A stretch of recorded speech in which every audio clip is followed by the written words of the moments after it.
Let's talk about a day in the life of a NEET MDS topper, the mindset and the strategy that they should follow. Hi, my name is Dr. Amir Godil, I am Dr. Sahil Dhingra. and in this video, we are going to run through a perfect schedule that you should follow if you want to be a NEET MDS topper. And we'll be giving you some insights on small details that can make or break your preparation. Hello students. So in this video, we will be covering the day in the life of a NEET MDS topper, as in how to plan your daily routine and daily schedule and how to follow the proper timeline. Right. So, Dr. Sahil, let's talk of 24 hours in a setup where the student is completely dedicated to NEET MDS preparation, does not have any clinic to attend and no internship to attend. So, with this situation where there is no strings attached, how would you plan the day? Yes. So now the goal here is that in the initial, let's say they are waking up, a student wakes up at 6 or 7 a.m. in the morning.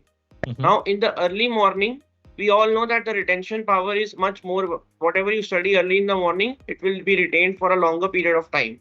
So, the goal is with the fresh mind in the morning, you have to focus first on the reading. That is, you have to cover from the bites and the gems, or you have to do, if you want to do some textbook reading, then Mhm. early morning you have to do those readings. After that, as the day progresses, you move on to the our daily test at the Monitors app, or you can start solving the Q bank as the day progresses. Then at the end in the evening, you have solved the let's say you have solved 80-90 questions in the day, then you have to revise those questions in the same day itself with the proper explanations so that you do not forget it easily. Nice. Okay. So, I have just made a note of everything that you just said. And Yes. according to your strategy, for the first 75% of the day, suppose if you break your day in four phases, phase 1, 2, 3, and 4, where the first two phases are in the morning and noon, and the second two phases are afternoon and evening. The first phase should be at fresh reading and trying to understand any concepts that you have not covered previously and trying to Correct. clarify your fundamentals, right? So you should read more, Yes. maybe watch a video here so that you understand everything that you require for a topic. Now, let's say a subject, say we have ortho, has 15 tasks or 15 topics that you need to cover, and you have 1 week for that. Okay. So, technically, you have 6 days because one day you will dedicate only for some rest and mock, the mini Yeah. mock or the weekend mock. So, basically, you have to do 2.5 topics a day. On an average, Yes. it can change from subject to subject. Now, this 2.5 topics a day is very easy. So you are going to read about these 2.5 topics a day in the morning. If you are a morning person, if you are most active in the morning, do the reading in the morning. If you are a night person, then do the reading at night. Whatever time you are most active, do reading at that time. Okay. Yes, the And only thing is that whenever you're reading, there should be absolutely complete silence. There should yes, be no disturbance in between that any person is coming or not inside. So you have to keep one separate room for your studying, whether it is in the 100%. morning or the night.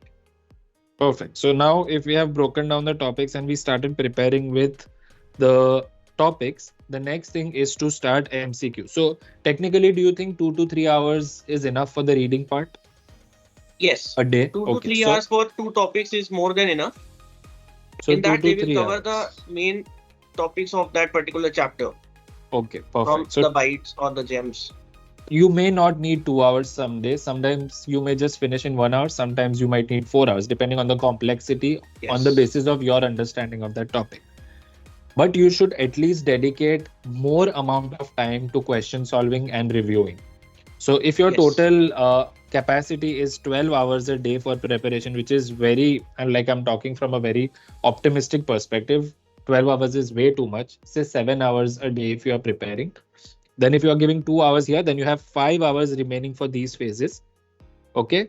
1 hour we will keep for revision phase later in the night when you are Yes. going to do light reading. That means you have 4 hours for question solving and explanation reviewing. Here you are going to start looking at tasks one by one, which are the basic foundational blocks of your preparation, which will have lesser questions. So you will have, say, 30, 40 questions in one task or 100 questions in one task, depending on the task. You review those explanations thoroughly and make sure that you are taking down notes, bookmarking questions that you are not very good with, or wherever you find confusing options. Start bookmarks from the beginning so that you have enough data to revise towards the end of your preparation. Is that correct? It's correct. Okay. And then you move on to Q bank. Once your tasks are complete, you move on to the question bank, which has a lot of detailed questions, some easy, some complex, some previous year questions, some high yield topics. Okay. So it's a mixed bag of everything. And these are all cumulative questions with other disciplines mixed and matched together. So you will spend most of your time reading the explanations of these questions, the ones which you did correct and the ones which you did incorrect. Yes. Now, how do And you break your time? Yes. one more important thing in the Q bank is, if you see our Q bank, Mm-hmm. let's say we have a set of 200 questions for a particular chapter. So in that, what will happen is, initially in the first 40-50 questions, we have given detailed explanations for every question. Mm. So if you cover those 40 questions, then later on what we have done is, we have covered the past year questions in the end. Like, Mm. let's say the last 50-60 questions are from the previous year. In that, we have not given the explanations much, but the advantage is that you have already covered the similar type of question in the first 50 questions, where you have covered all the parts. Let's say, suppose in ortho only, we are asked a question that what amount of force is required for a bodily translation movement. Mm. Mm.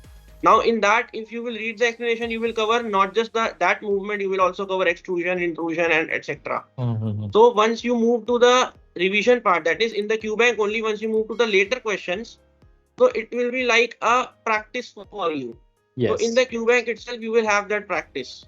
So you will not need to read the explanation so many times because you've already read the Yes. table with all the details in the beginning, and then as you go ahead, your preparation kind of starts adding up as a whole. Yes. Right. So now that is the phase 1 to 3 of your preparation where you are going to read and then practice and then review. The fourth phase, which is for me a very critical phase that a lot of students don't take care of, is the revision phase. Every day, you should dedicate at least 1 hour of light reading of your previously prepared subject, something that you might have missed out on, something that you want to re review, something that you think is very volatile for you, not factually, but conceptually. So, something that you need to work on, you should dedicate at least 1 hour for that every single day. What do you think about this, Doctor? Yes, because if we see little by little, it will add up.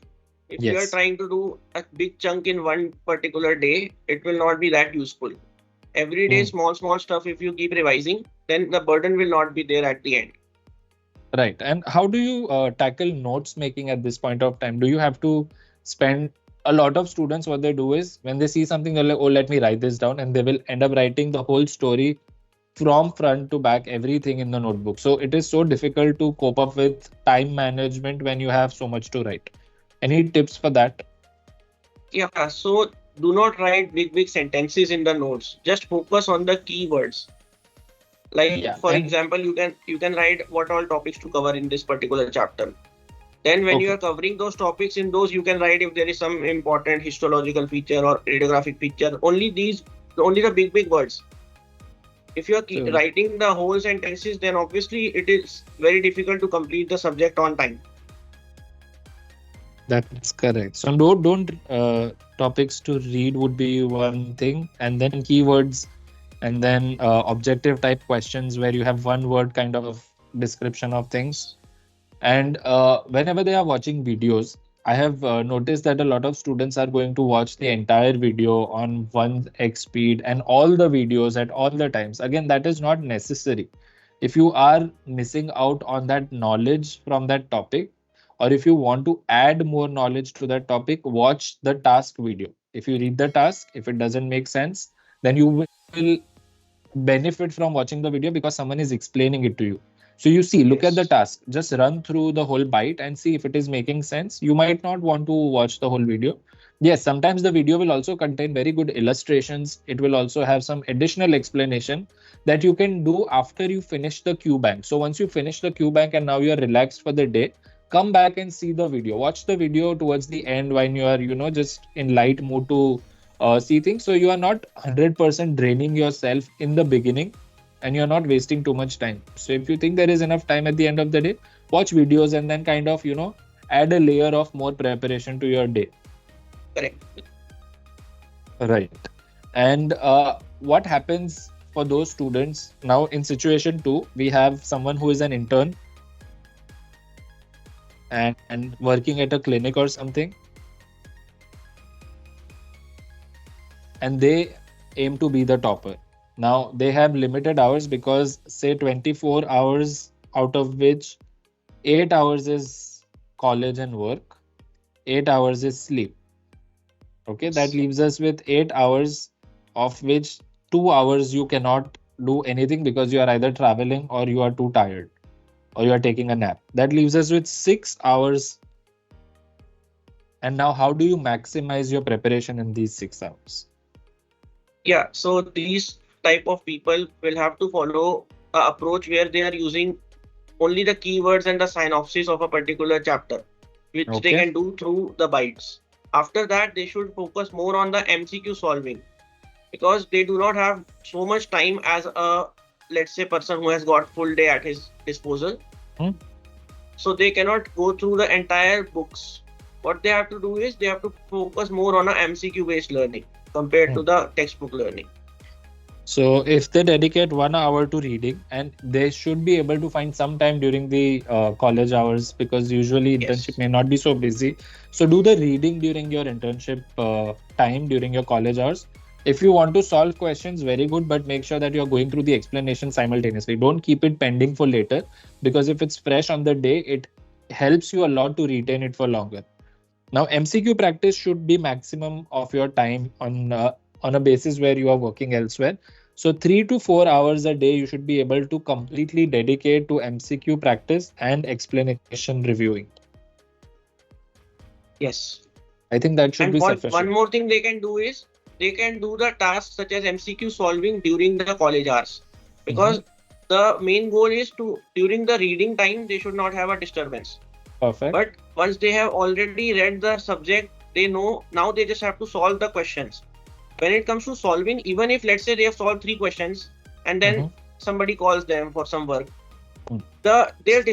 they will not be disturbed because they can from the fourth question also they already have the knowledge fresh in their minds. Correct. Yeah, so right. So this 8 hours of internship, you should use some time for MCQ solving if it is possible based on your posting. And then you can do the reviewing part at home when you are more at peace and quiet. But you cannot again skip on that 1 hour of revision phase. That is the most important hour, and you must focus on revision at the end of the day. Before sleeping, you need to revise something that you've done previously in the previous week, in the previous month. Okay, so that has to be additionally added to your schedule.